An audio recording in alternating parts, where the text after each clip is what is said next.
Today's video is about Characodon audax. Thanks, buddy.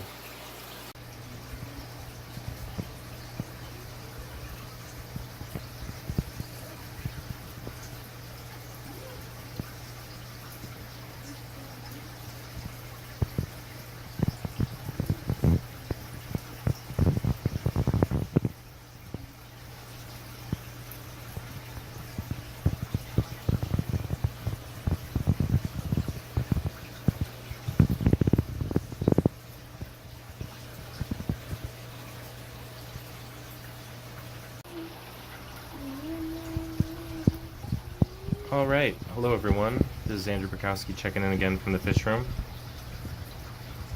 Today's video is going to be about my Characodon audax, Los Pinos. You can see the male right there with the red on the dorsal, anal, and the caudal fin. It's a beautiful little fish, considered to be critically endangered. I'm referring to these as the audax because they're from above the El Salto waterfall in the Rio Tunal, Rio Durango river basin. So referring to the fish below the waterfall as lateralis. So that'd be the Los Barros location that I also have here. This is a very beautiful little fish. This is a update on the colony. You can see I have another nice red Ludwigia, which is a really cool plant. I love it. It grows really well in a pot with some soil. I use just topsoil and cap it with gravel, and the plants seem to do really well. The rest of what's in here is guppy grass, or Najas guadalupensis. In this tank I have 9 males and 5 females, and there is a juvenile swimming around in here that hasn't fully sexed out. But this is a 10-gallon tank. It's unheated. These guys eat pretty much anything, but I tend to stick with the bug bites for the most part. There is one thing I will say about them, is that I definitely pull the females to drop separately. Now I've done this a number of times, and with most of the goodeid species the gestation tends to be about 2 months, and with the Characodons it seems like they have a relatively low birth rate, so you want to make the most of each of the fry drops in order to make sure that your population is sustainable. See, again here, this is the male. You can see the notched andropodium. Looks like a mitten with the thumb facing forward. Here's another one up here. And another thing about the Characodons is that the coloration will vary between a number of the locations. So the goodeid working group actually recognizes a number of distinct ESUs within the species, where they're basically referring to them as Characodon species 1 and Characodon species 2, with the naming convention being referring specifically to the location where the fish are from. So like I said, these are from Los Pinos, which is on the Rio Canatlan.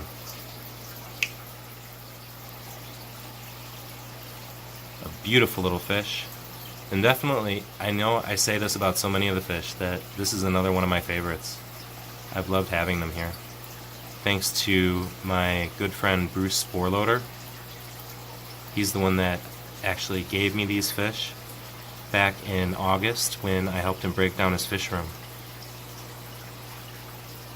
And they are just absolutely stunning. I love the red on these males. You can see the females tend to be sort of similar to a number of the other goodeid species. Beautiful fish, but still not the most spectacularly colored.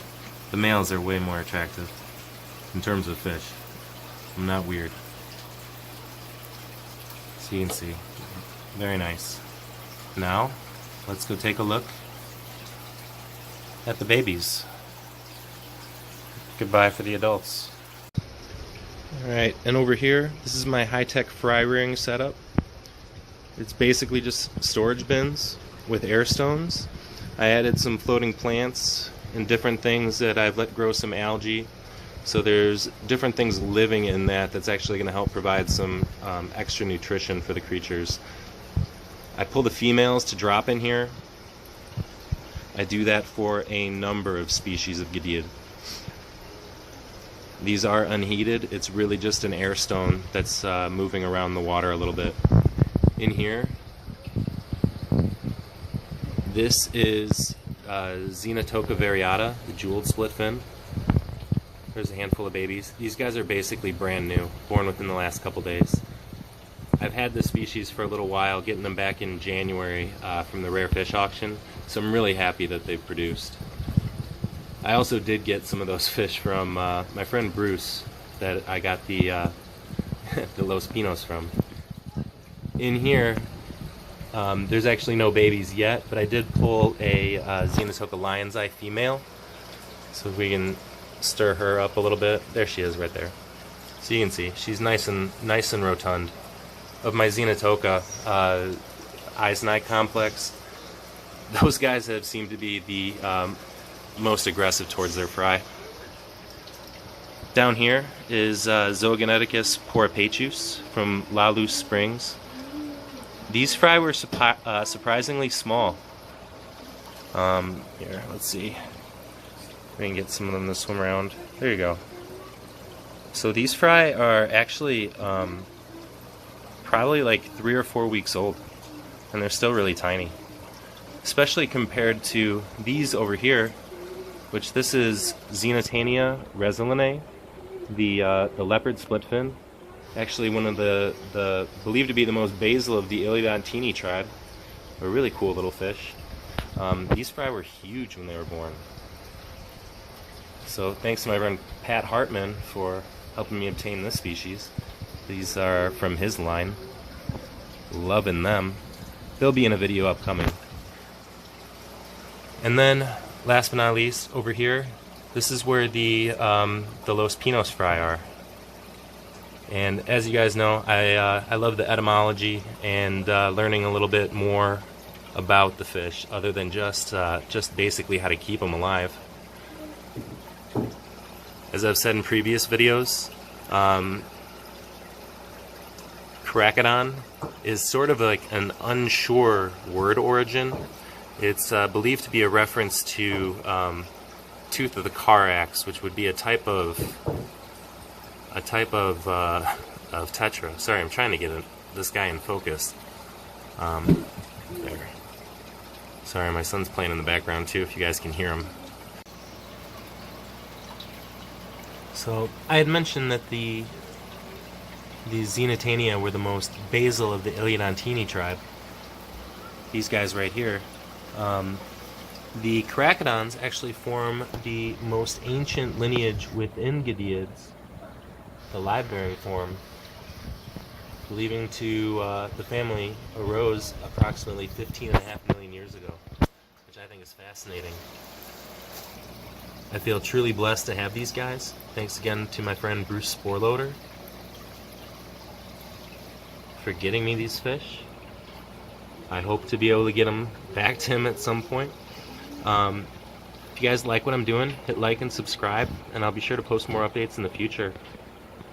Also want to say, I do post links to a few of the different conservation groups or fish groups that I'm a part of, including the Freshwater Fish Aquarius Preservation Team, run by my friend Chris Neal, in addition to the Chicago Livebearer Society and the ALA, the American Livebearer Association, and also CARES.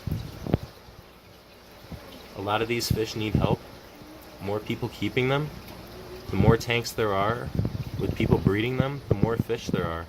And I think that's wonderful, especially when you're talking about fish that are considered critically endangered. I think they're just incredible. Thanks again for watching, and I'll be sure to post again.